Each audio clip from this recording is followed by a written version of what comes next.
자, 아시다시피 김기표 전 비서관은 지난 3월 대통령 반부패 비서관으로 임명이 됐죠. 문재인 대통령은 임명 이틀 전에 이런 말을 하기도 했었습니다. 들어보시죠. 공직자와 공공기관 직원들의 부동산 투기는 국민들의 내 집 마련의 소박한 꿈과 공평한 기회라는 기본적인 요구를 짓밟았습니다. 우리 사회가 더 공정한 사회로 나아가고 있다는 국민의 기대도 무너뜨렸습니다. 국민들의 분노는 드러난 공직자들의 투기 행위를 넘어 더 근본적인 문제까지 미치고 있다고 생각합니다.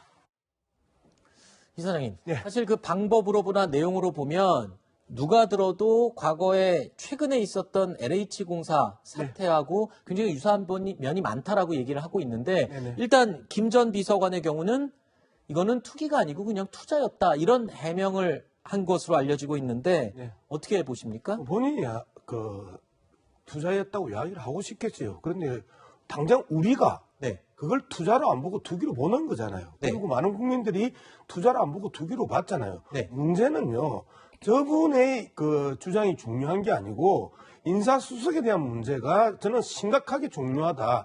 네. 대통령이 이틀 전에 저렇게 말씀을 하시고 국민의 분노를 이야기하면서 공직자의 깊은 반성을 요구하고 있을 때 네. 인사수석은 도대체 뭘 검증했고 민정수석은 뭘 검증을 해가지고 전원분들을 계속 올리고 그리고 3개월 뒤에 누구든지 다 알 수 있고 드러날 일들을 가지고 또 인사를 하느냐 말이에요. 네. 정말 대통령은 앞에서 아무리 혼자서 치고 나간다 하더라도 그 참모들이 제대로 보좌하지 못했을 때 계속해서 이런 문제들이 발생해 왔고 하고 있고 네. 사실상 마지막 인사와 다름없는 비서관 인사였거든요. 네. 거기에서마저도 인사수석이 뭐를 했는지 네. 민정수석은 뭐를 했는지 모르겠다는 건데 비판마다 마땅합니다. 사실 일반 국민들 입장에서 볼 때는 지금 부동산 값을 잡기 위한 정부 정책 때문에 대출액도 굉장히 제한이 되고 있지 않습니까? 그런데 지금 김 전 비서관의 경우에 상가 두 채를 사는데 60억 원짜리 상가 두 채를 사는데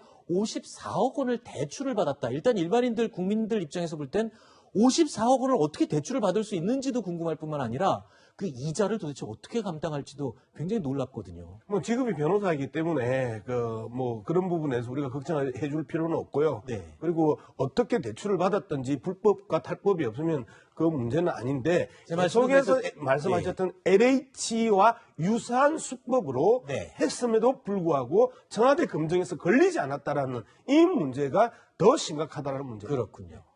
자, 국민의 눈높이의 이야기를 말씀드리기 위해서 제가 그 대출 액수를 말씀드린 거였고요. 자, 청와대가 그 내용을 알면서도 투기로 보지 않고 투자로 보고 임명을 했다는 부분, 이 부분도 지금 굉장히 논란이 되고 있습니다.